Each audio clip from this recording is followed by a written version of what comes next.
लेके आप जल्दी आओ। ये दादा ये कौन आ गया? बढ़िया बच्चे लवा चल गए। आज मजा आई। आजा बाबा, अकेले मजा नहीं है।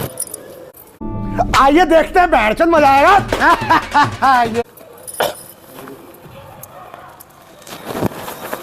चलाते हैं धीरे धीरे। एकदम तू तुम्हारी दिमाग एकदम खराब कर दे। अरे बाबा ही मिल गई ना। बेटा बेटा बेटा बेटा बेटा बेटा। बाबा प्रणाम। बाबा नमस्ते बाबा। खुश रहा तू, खुश रहा तू, डबल खुश रहा तू, सिंगल खुश रहा।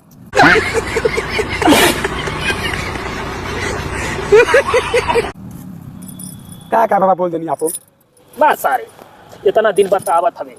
हां बिया भइले क महीना भइल? 2 महीना भइल। 2 महीना भइल। 2 महीना बाद आवत हवे। बाबा का आशीर्वाद अगर पहले ले ले होते ना तो ये से गजब मेहरारू पहले होते। अरे बाबा बाबा पहले बता के जात रहा बाबा, हमके का पता रहे। तारे दो गलवा हम खराब बाटी कि दूसरे मेहरारू खोजत ले आए। दूसरे मेहरारू खोजत हम तो सतना रहब। बाबा मब्बे तलाक करावा। ई लौड़ा का पुता हमसे निमन मेहरारू खोजता।